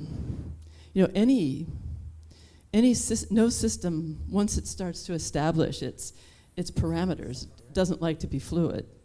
And what I was going to say was similarly that the thing about spirituality is that there are aspects of it that have to remain fluid. There are aspects of it that are cultural, much like the question about women and Indra's answer to that. But the core aspect of spirituality is exactly what was just said, that to look within, and that is a constant. That's the difference between, science and spirituality. They're not equal. That, spiritual practice is about looking within and finding something that is true regardless. And science has, there's a discussion that always has to happen between spiritual practice and the phenomenal world. And science is a brilliant way of looking at the phenomenal world. But there's a fluidity. But it's important. It's important to remember that the hierarchy does involve, for any one person, going within. Mm-hmm.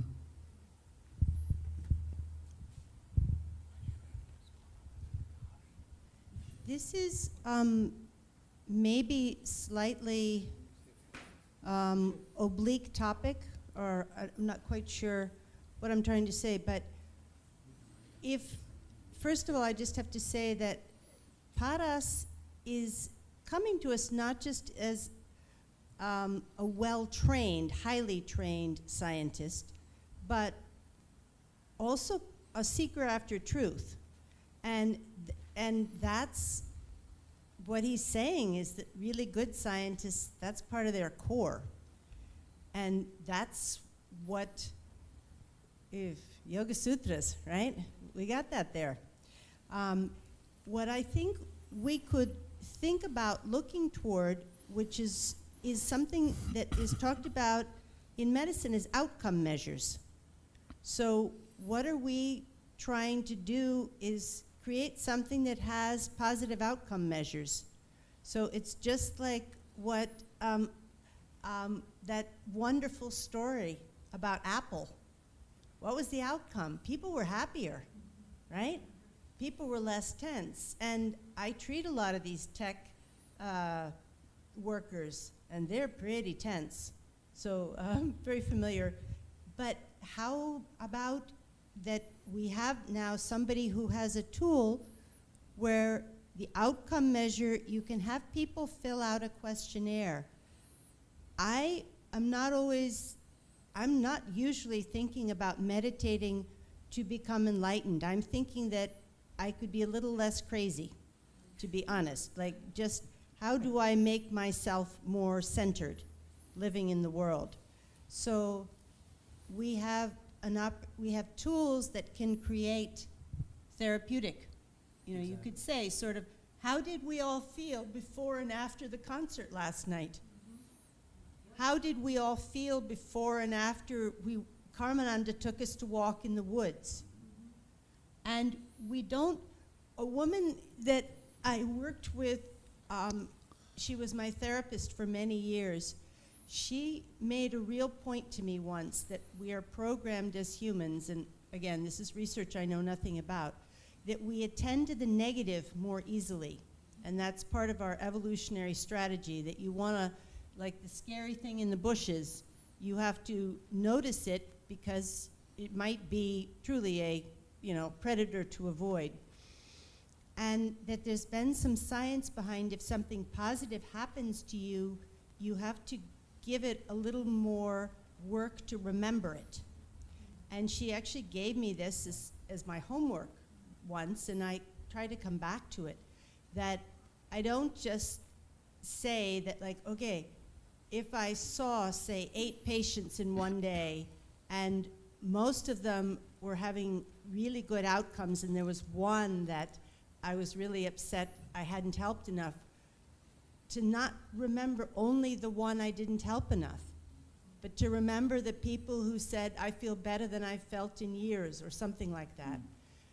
But to look at that as part of our programming to just to think outcome measures. So if we're trying to create something, we are working in something here that we not only say, this is the effect of a concert, but we take the time, either, in PTs or in many medical situations, they sort of have you fill out a pre-questionnaire and a post-questionnaire.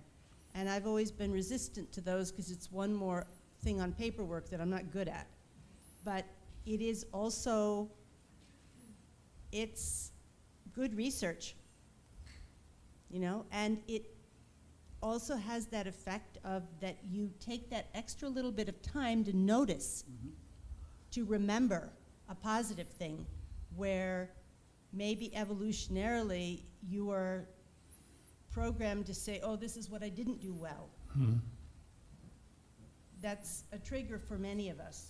So not saying it always has to be, what I did well or didn't do well, but literally just to say, this was a good thing, and let me make sure I remember the good thing. I think you were going to respond. I'll just make one quick remark, which is. No, we're not. No, but there is something we started with at the beginning, which is that we science is a tool, it's a method. And in that Webb telescope piece that you read, which I read, it's within science that the self-correction is there, because it's self-correcting. The essence of science is self-correction. And I'm not, neither were you attacking nor am I defending. But I do want to, just acknowledge that in the culture of science rather than science, sometimes people lose their way, and I think that's what we're talking about here, is how by bringing the depth of the East and the methods and the technology of the West together in an East-West institute here, we allow them to be synergistic. We allow them to benefit each other. There's neither a good nor a bad, a better or a worse. But to be perfectly frank, the best yogis I've known, I said the best scientists I've known were kind of yogis, but the best yogis I've known were clearly thinking like scientists as they went up and ascended into samadhi. So anyway, that's just my 2 cents. Oh, and one last thing to Jayshree, since I have to talk to you afterwards. I think you made, everybody, you make a very good point, and I like that, maybe given that we brought this silly, not silly, this equipment here that's kind of state-of-the-art equipment, maybe one thing to think about as a plan for next year is because this is something, as Nabin showed you, you can wear when you're kicking soccer balls or you're dancing or making music. So maybe we could think about a small study to do as a group, to kind of push this forward under the emerging East-West science and philosophy focus. And I think if we do kind of put our heads together, all of us, as we were talking the other day about designing a study, right, while we were here, and we had a million ideas, maybe we should do something like that in order to get, as Andrea said and Jayshree said, to get something going. But anyway, just small points. Naren. I'm going to be quick. When you cite the example of Hubble telescope, you're actually admiring science. So to use that to refute science is a contradiction. That's number one. One misconception about what science is supposed to do is it is always supposed to tell the things that are irrefutable truths. That's not accurate. Science is unbiased inquiry and finding the best result, and if it changes, then so be it. Are there bad scientists? Yes. Are there bad spiritual people? Far more. And they have done far more harm to the world. I categorically state that. Secondly, when we make a statement, the second statement is science is forced to correct. Science is not forced to correct anything. The definition of science is to seek truth. So there is no force in it. The force comes from the hypocrisies and the grants and other things. But the true scientist is not that. The culture. Third thing, when you make a statement, rather than finding scientific, I'm paraphrasing, one should look within oneself. There are several... Okay. When you say you should look at yourself, it is a good thing to ask, what does it mean and how can it be meaningful? Because you or I is a constrained biological system with an upper limit of understanding. And I looking within myself is no better than a self-referential statement. When Kurt Gödel says that in any axiomatic system, there will be statements that cannot be proven within it unless acted upon by outside. This is like me trying to lift myself up in the air. I cannot do it. So the exercise, it is interesting to note, might turn futile without the understanding of the constraints of the biological system. I will leave it at that. My prescription for a lot of people here is please study some sciences. Okay, I think Karuna might be next. Yes. Shanta, is it okay if I leave because I have to go to Yes. the office and then cook? That is fine. Karuna, you are next.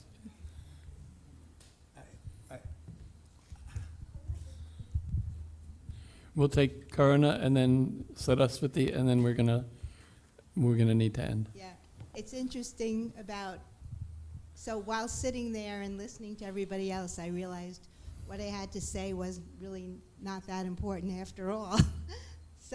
But since I accepted the microphone, again, as far as practical application, because we who are here and we value so highly, we hear it a million times, you know, what we have learned from the teachings here, from our guru and the teachings and the place, the atmosphere, how valuable, how that's even just too small of a word to say for our lives, transforming, giving direction to our lives.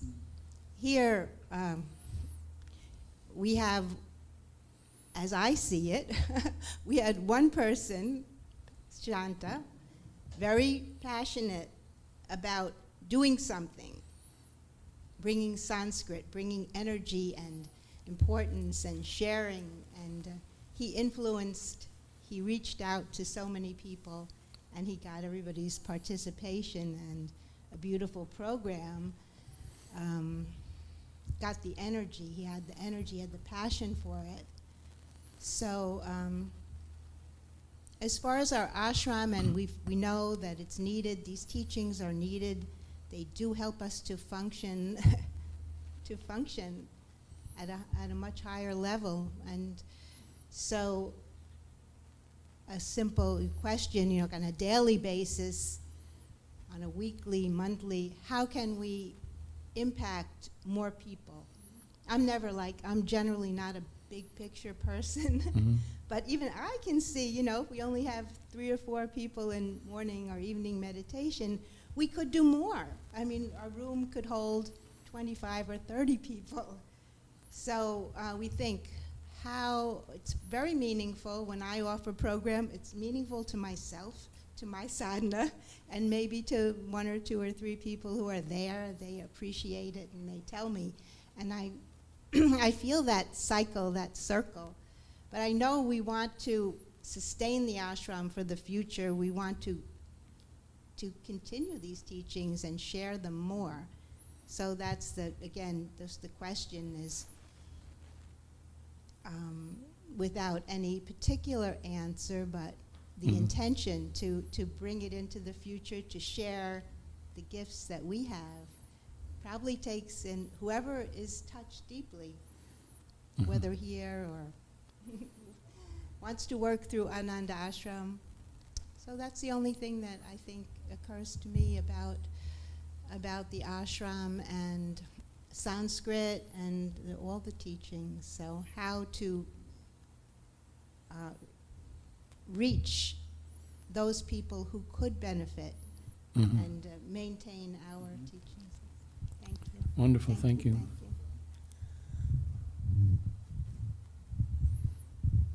I'm the water birthing mom. It was a wonderful experience. It was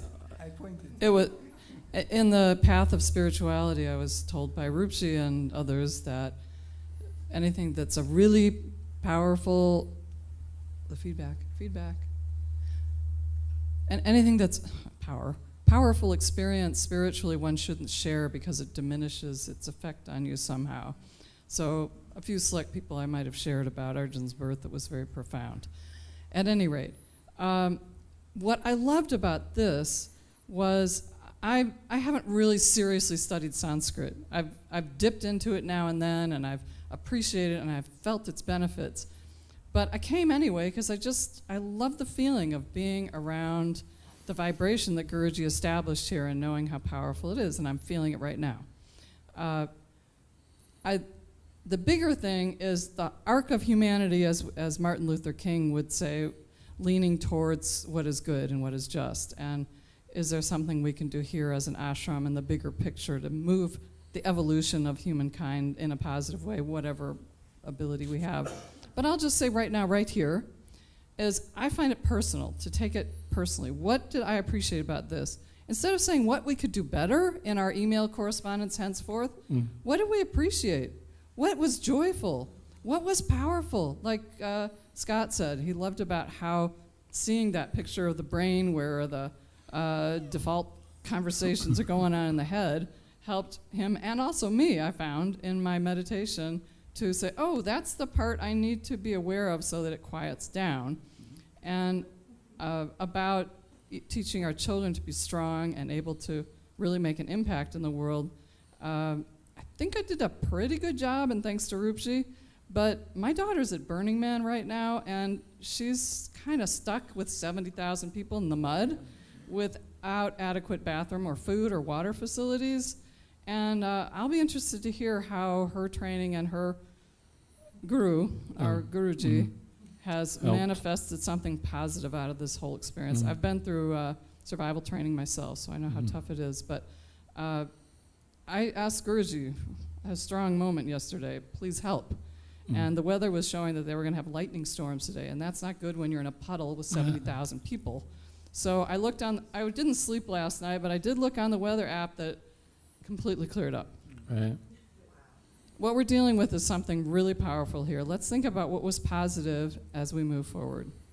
Thank you. No, and we want to do that, and people have been really good about, and the email should include that, and the email should include how can we improve because we want to, and we would like this year.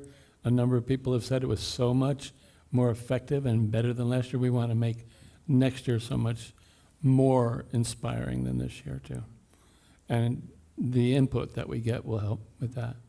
And we do want to work on all kinds of things, and we will. There's no question. But thank you all so much. It's been an amazing event.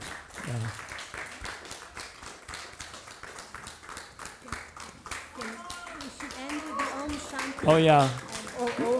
Let's thank you, Tracy. Yes. Om.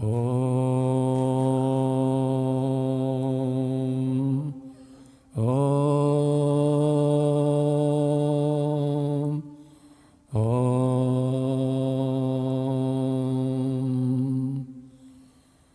Om. Shanti. Shanti. Shanti. Om.